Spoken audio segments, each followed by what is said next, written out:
Bonjour à toutes et à tous, bienvenue sur Grand Lille TV, vous êtes bien avec nous, ensemble en images en 8 minutes pour tout voir et tout savoir de l'actualité du Grand Lille. En ce mardi 1er octobre, voici donc le journal matinal, voici donc d'abord vos prévisions météo. Une nouvelle dégradation est malheureusement attendue.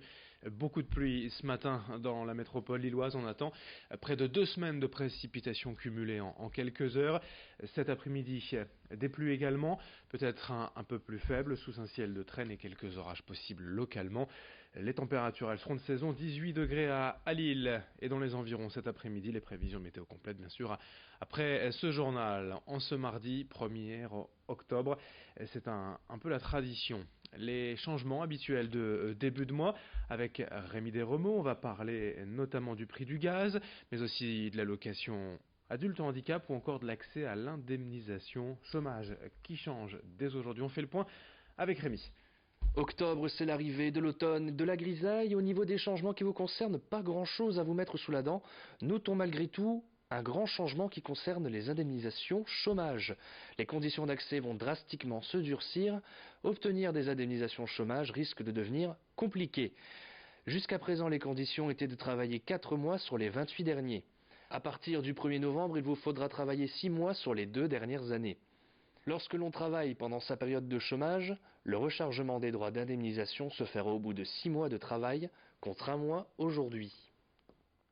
Les salariés, quant à eux, qui ont un revenu supérieur à 4 500 € bruts par mois, verront leur indemnisation réduite de 30% au début du 7e mois. Et enfin, l'indemnisation s'ouvre aux salariés qui démissionnent. Bien sûr, sous plusieurs conditions, vous devez avoir travaillé de manière continue depuis 5 ans et vous devez présenter un projet de reconversion professionnelle viable. Et puis d'autres changements pendant ce mois d'octobre, un peu plus mineurs mais tout de même quelques bonnes nouvelles. L'allocation adulte handicapé va augmenter de 40 € à partir du 1er novembre. Cette augmentation concerne malgré tout presque 1 million de bénéficiaires. Enfin, les traditionnelles modifications du prix du gaz, les tarifs vont baisser de 2,4% ce mois-ci. Ce taux varie bien sûr selon votre façon de consommer. Voilà pour les quelques changements qui vous attendent en octobre. Merci Rémi pour ces informations. Autre information pratique d'ailleurs dans l'agglomération depuis hier soir et jusqu'à vendredi. Des travaux ont lieu sur l'autoroute A22 entre Ouascal et Marc-en-Barœul dans le sens Gand vers Lille. D'après le communiqué officiel, la voie de droite va être neutralisée. La bretelle d'entrée numéro 4 de l'échangeur 12 sera fermée cette semaine. En conséquence, des ralentissements sont à craindre dans le secteur sur la 22, donc entre Marc et Ouascal. Soyez prudents et patients au volant. Et dans cette édition est également l'actualité sociale. Les facteurs de l'Homme et de Roubaix sont toujours en grève. Le mouvement social se poursuit au bureau de poste de l'Homme et à la plateforme de tri de Roubaix en cause toujours. Les employés de la Poste contestent le projet de réorganisation de la direction qui doit être mis en place dans les prochaines semaines. On en a déjà parlé, on suivra bien sûr tout cela de près. En attendant, la distribution du courrier dans le secteur est toujours perturbée. Dans le reste de cette édition aussi, l'intégration des jeunes en difficulté grâce aux jeux vidéo. C'est en tout cas l'idée et l'ambition de l'association Vegassi eSports, créée à Lille il y a près d'1 an. La structure propose aux jeunes en situation de décrochage scolaire des sessions centrées autour du numérique et des métiers du numérique avec le jeu vidéo comme produit d'appel. Une trentaine de jeunes de 12 à 18 ans sont inscrits et jouent ensemble régulièrement mais en échange de temps de lecture, de travail scolaire ou de jeux de société. Concrètement, ils doivent ainsi passer 1 heure de temps réfléchi avant de toucher aux consoles. Régulièrement, l'association leur propose aussi de rencontrer des formations et des entreprises du numérique pour les intéresser à ces métiers d'avenir. Explication au micro de Xavier Silly. On a des jeux de société, des livres, ils peuvent aussi faire leur devoir en autonomie. On insiste vraiment sur l'autonomie, on ne va pas être sur de l'aide aux devoirs, mais vraiment un côté autonome.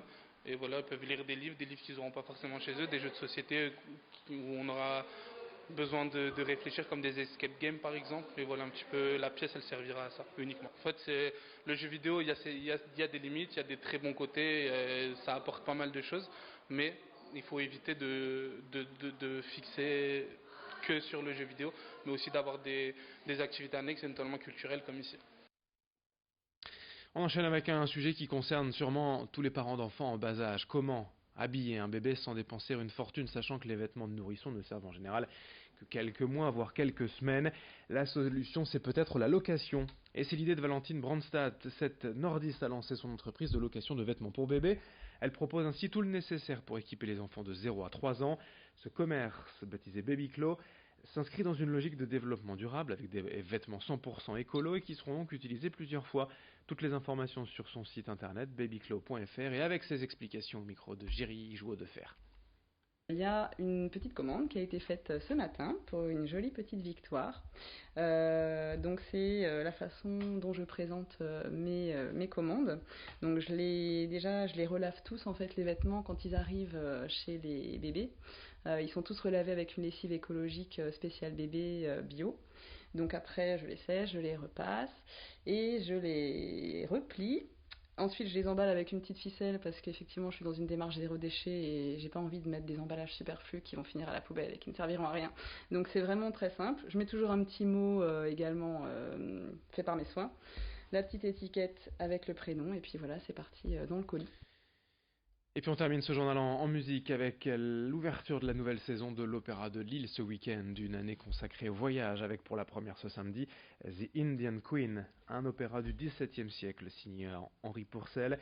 Cette pièce met en scène des héros hors normes sur fond de tragédie familiale, d'usurpation politique en temps de guerre. Les spectateurs sont ainsi plongés en Amérique du Sud, au temps des Aztèques ou des Incas pour plus de 3 heures de représentation. L'œuvre est présentée à Lille pour la première fois dans son format originel, le semi-opéra. Explication au micro de Rémi Desremeaux. L'histoire d'Indian Queen, on est vraiment dans la tradition du grand drame héroïque, comme avait pu le faire Shakespeare au début du XVIIe siècle. On est vraiment dans cette lignée-là de ces rivalités de pouvoir, rivalités amoureuses. Et cette forme opéra en Angleterre à cette époque-là, c'est autant du théâtre que de l'opéra. Donc on aura à la fois sur scène une pièce de théâtre et des chanteurs qui viendront raconter une même histoire, mais avec donc des rôles différents. Et effectivement, cette œuvre-là n'avait jamais été remontée dans son intégralité. La partie musicale est très connue, mais la totalité de la pièce n'avait jamais été remontée. Donc on est très heureux d'avoir cette première et de pouvoir montrer cette première qui sera un événement donc à partir du 5 octobre. 6 dates sont prévues dès ce week-end jusqu'au 12 octobre pour The Indian Queen avec des tarifs allant de 5 à 72 euros. Cette saison de l'Opéra de Lille proposera une dizaine de pièces jusqu'au mois de juin. On en reparlera. Fin de cette édition, ce mardi 1er octobre. À suivre bien sûr vos prévisions météo. Très bonne journée à toutes et à tous.